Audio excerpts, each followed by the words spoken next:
In a small, seemingly peaceful town, Inspector Arjun Mehta was known for his relentless pursuit of justice. For years, he had solved numerous complex murder cases, but nothing prepared him for the case that lay ahead. This wasn't just any murder case. It was one that would lead him through a maze of deception, betrayal, and deeply buried secrets. What began as a simple missing persons report would soon unravel into a sinister plot spanning multiple lives, all bound by one disturbing connection. Late one evening, a frantic man named Sunil Patil entered the police station, his face a mixture of anxiety and desperation. Sunil reported that his wife, Kavita, a soft-spoken schoolteacher, had gone missing. She was last seen leaving their house to pick up their children from a nearby park. Yet, she never made it there. The children waited, confused and scared, but their mother didn't arrive. With no other family nearby, a concerned neighbor brought the children home. That was when Sunil realized something terrible might have happened. Inspector Arjun assigned a team to begin a preliminary search for Kavita. They checked local CCTV cameras and questioned neighbors, but no one had seen her after she left home. Suspicion initially fell on Sunil, as is often the case in missing spouse cases, but he had a solid alibi. Then, just days into the investigation, the unthinkable happened. Another woman from the same neighborhood went missing under similar circumstances. As days passed, the tension in the town grew. People whispered about a lurking danger, a predator who might be targeting women. Just when the police were hitting a dead end, a garbage collector made a shocking discovery in an abandoned warehouse on the outskirts of town. A bag was found hidden among heaps of trash, and inside it lay the mutilated remains of a woman's body.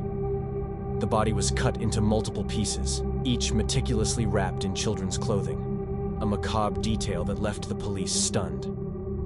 Inspector Arjun arrived at the scene, and with a heavy heart, confirmed that it was Kavita's body. This discovery added a grim twist to the case. Not only had Kavita been murdered, but her killer had also gone to extreme lengths to conceal her identity. Her head was missing, making identification challenging, and it seemed like the killer had left no traceable clues. The police, however, weren't deterred. They searched the warehouse for any other evidence, hoping to find something that would lead them to Kavita's murderer.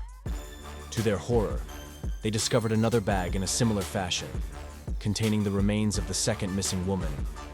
The killer had left behind a twisted signature, indicating they had carefully planned these murders, perhaps even enjoying the brutality. Inspector Arjun gathered his team and reviewed both victims' backgrounds. He wanted to find a common link, something that would point to the killer's motive. As they dug deeper, they uncovered that both Kavita and the second victim, Reena, were recent recruits of a beauty product company, Glam Plus. They were sales associates, working door to door to earn extra income. Their team then investigated Glam Plus, interviewing employees and managers. That's when a name kept coming up: Rajesh Nanda, a smooth-talking manager who had a reputation for charming the women who worked under him. Arjun soon found out that Rajesh had been accused of harassment by multiple employees, including Kavita and Reena, but each complaint had been mysteriously dismissed by the company. Arjun summoned Rajesh for questioning, and although he appeared cooperative, his demeanor raised suspicion. Rajesh claimed he hadn't seen either woman in months and knew nothing about their murders. Yet, Arjun noticed Rajesh's unease when questioned about his whereabouts on the nights they disappeared. The investigators pulled Rajesh's call records, only to find a curious connection. Several calls between Rajesh and a man named Tejas Rawal, a local vendor who sold children's clothing door to door. Tejas had no direct connection to the murdered women, but his link to Rajesh aroused suspicion. The police decided to bring Tejas in for questioning. During interrogation, Tejas appeared nervous and initially denied knowing anything about the murders.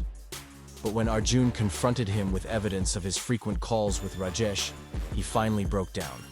He admitted that Rajesh had asked him to dispose of a package in exchange for money, though he claimed he didn't know what was inside. Tejas's confession gave the police probable cause to search his van, and inside, they found traces of blood, later confirmed to be Kavita's.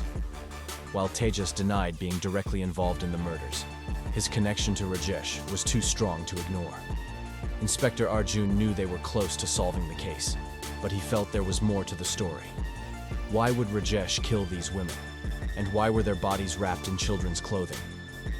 To dig deeper, Arjun brought in Rajesh's former colleague, Neha, who had quit GlamPlus after facing harassment.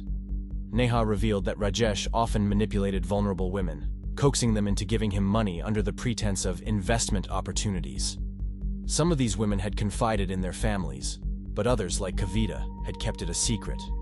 One chilling revelation from Neha was that Rajesh had a secluded warehouse in the industrial part of town, which he often used as a meeting space.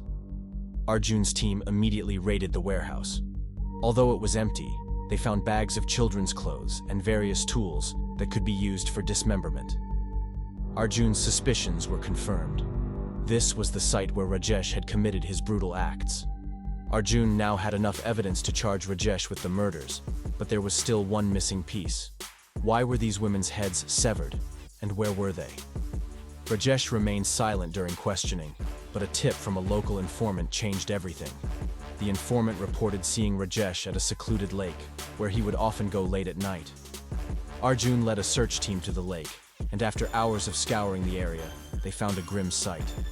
Several sacks filled with skeletal remains, including skulls later confirmed to be Kavita's and Reena's. At last, Rajesh confessed. He admitted that he had felt betrayed when Kavita and Reena reported him to the company. In his twisted mind, he had punished them by taking their lives, seeing their deaths as a warning to anyone who dared to defy him. The children's clothes were merely a cruel symbol of innocence, a way to mock their helplessness and the betrayal he felt. Rajesh's conviction brought some relief to the families of the victims, but the scars left behind were indelible. For Inspector Arjun, it was a grim reminder of the darkness lurking in seemingly normal people, and how small towns could hold unimaginable horrors. This case showed us that evil can hide behind a mask of charm and normalcy. The smallest knock, be it an instinct or a hint of suspicion, can prevent a tragedy if we listen to it. These women might still be alive today if someone had acted sooner. The final knock is a call for awareness, a reminder to listen to the signs around us and prevent another innocent life from being lost.